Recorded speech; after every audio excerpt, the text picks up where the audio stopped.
The remoteness of the Upper Peninsula enables some whitetails to live to an older age. Deer with more weight and body fat to survive the long winters.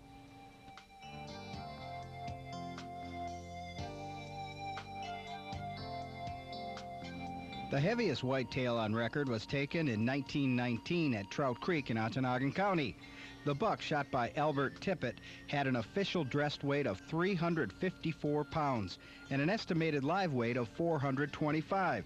Now, in recent years, I've seen some beautiful heavy deer, including this late October buck taken by archery hunter Roland Johnson of Eben. About 273. 273. Boy, that's a whopper. That's about as big as they come right there. So. Pretty good size. Well, now we gotta get them back on the truck.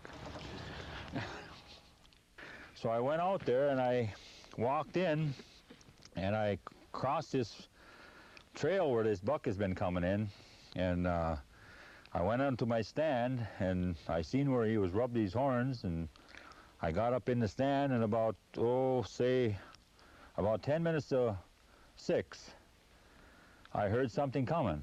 And I happened to look to my right, and boy, that big buck, I could see him coming out of there. And I watched him walk in about 150 yards, or 150 feet. And I got ready. Finally, I couldn't draw. He was facing the wrong way. He was turning wrong, so I waited till he quartered away a little bit. And I finally drew back and calmed myself down, and I put the sight where I figured I should put her, and I let her go, and I nailed him, and he run about 150 feet, and he dropped in the woods. Archery hunters, on average, spend more time seeking a trophy. The season is longer and weather is more hospitable. Paul Bletner of Watersmeet can vouch for that with this beautiful, heavy Gogebic County 10-pointer. The uniqueness of this deer, I guess, is not only on the nice antlers on it, but the fact that the darn deer weighed as much as it did. It's a big-bodied animal. I watched it stand next to a 6-point buck that in itself was a nice deer, and this just towered over the top of it.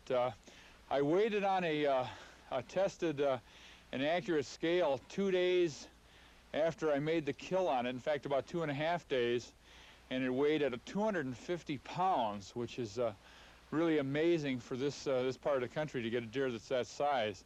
And that puts the live weight of the animal somewhere 320, 325.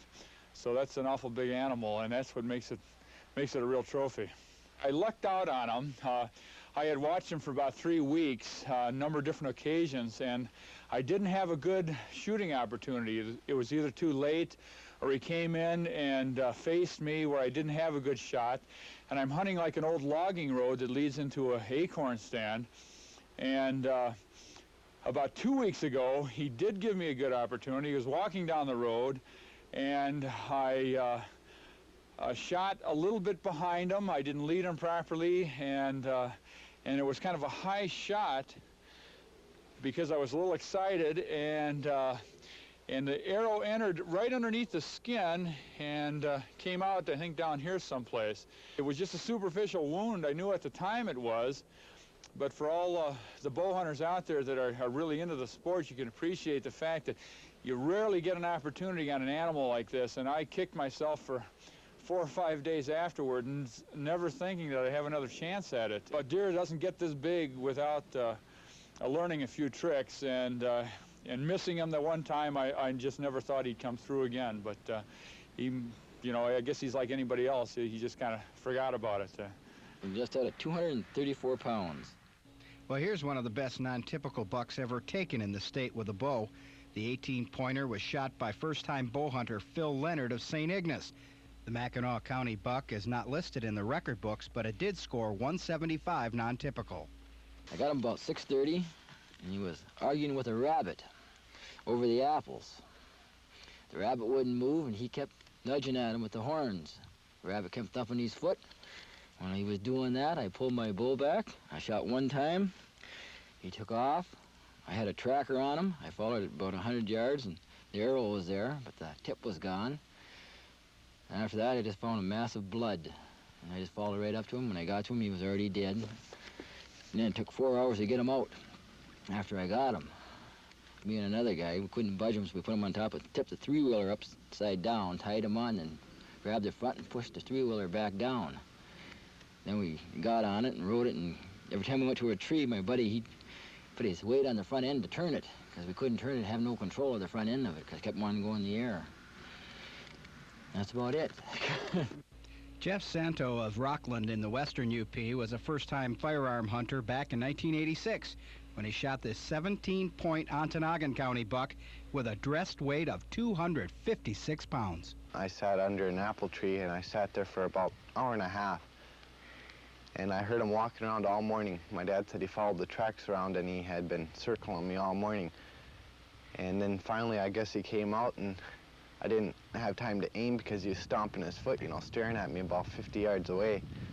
So I pulled up my old 12 gauge and started firing. Did you ever think you'd ever shoot something that big? No, I was expecting to go out and get a nice little 8-point or 6-point even. Well, you're shooting high, 6 or 8. This is your first deer, isn't it? Yep. Were you excited? I was after I saw him, but when I saw him, I didn't have buck fever or nothing.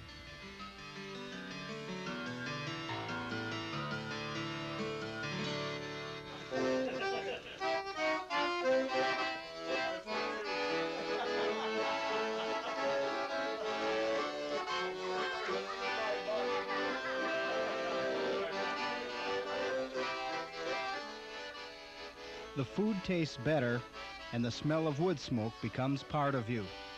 Deer camp is a tradition as old as the hunt itself. Each year, friends and family gather for the annual harvest. It's a sacred time of year. It's been going now for, since 1935, I think. It's roughly in that time. It was homesteaded by my father. Camp burnt in 1948. Everything burnt right to the ground, big forest fire. And in November of '48, we had the camp back up. That was the only year that my father hunted from here. He died in June of 1949. So this year is all a fun place for everybody to come. You know, we all have a lot of fun here. Good, Tim? Yeah, how much oil? Dime. Dime to stand. Oh, I'm good for a dime. I'm good for that. All right, everyone's in here. Traditions vary from camp to camp, but at most you'll find the nightly poker game and plenty of grub for those fresh air appetites. Camp really is the story of the whole hunting season. All my friends are up here and the kids, and yeah, it's great. Deer hunting is #1.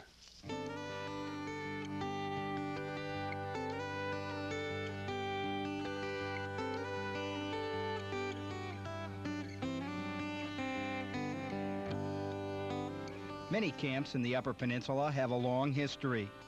Casey's Camp in South Marquette County was established back in the 1920s by William Casey on property purchased from the I. Stevenson Lumber Company in Wells. 1926, he built this here first camp.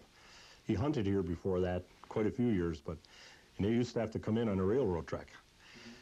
The roads quit, and that's when his camp was established. Throughout the years, several generations of Caseys have hunted out of 2 camps located on the property, including Detroit Tiger pitching standout Dizzy Trout. Oh, we've had some real good celebrities. We had people like Dizzy Trout, which was Detroit Tiger pitcher, Newhauser, Howderman. They were both all Tiger pitchers. Like Senator Higgins, he was a senator out of Detroit. He used to come over here. Who else did we have as celebrities? Frank House. Frank House.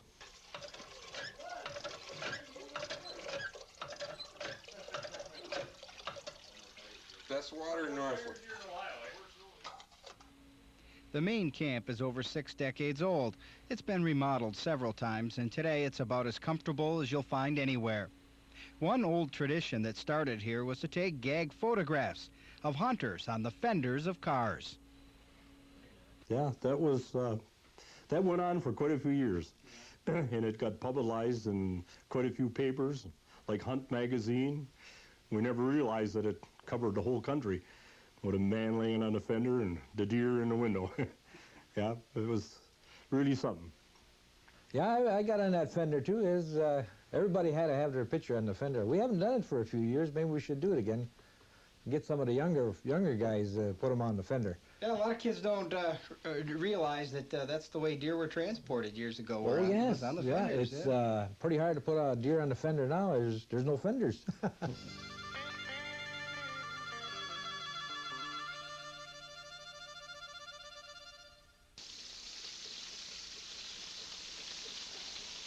Oh, the big one got up, but he was so thick, but we fired anyway. You know, we were hitting right, but they won't go through. Now the tricky part. Then you know, you went, oh, you cut through the horns, you know. Oh, ba-doom, boy. But he said, Johnny said, boy, your shots are perfect, but couldn't go through. Yeah. Storytelling is another long-time tradition. Each season, the bucks and the stories get a little bigger, except at one very special place, the Twin Lakes Camp in Houghton County. Here you'll find the UP's #1 storyteller, Solomon Tadeucci, and his longtime hunting partner, Louis Lombardi. Holy crumbs. I think the best story is the one that when you drag 7 miles in Victoria. Yeah. From the burnings to the town was exactly 7 miles. Yeah. And all uphill, Buck. All uphill. And no snow on them. And no snow on the ground. That poor deer, the hair was all out. All there. It was like skinning a rabbit. Just like. That was back when deer hunting was really good. Oh, man. People won't believe it at all. You know, the young folks, they won't believe it. You know, now they see deer. Oh, boy, that deer we seen, I tell them. You haven't seen nothing. No, right. When you see 30, 40, 50 a day, then you're seeing deer. That's the way it was. That's the way it was. No kidding. Honest. In fact. Yeah. Oh, boy, them days. Oh, man. And big bucks, too. Oh, boy.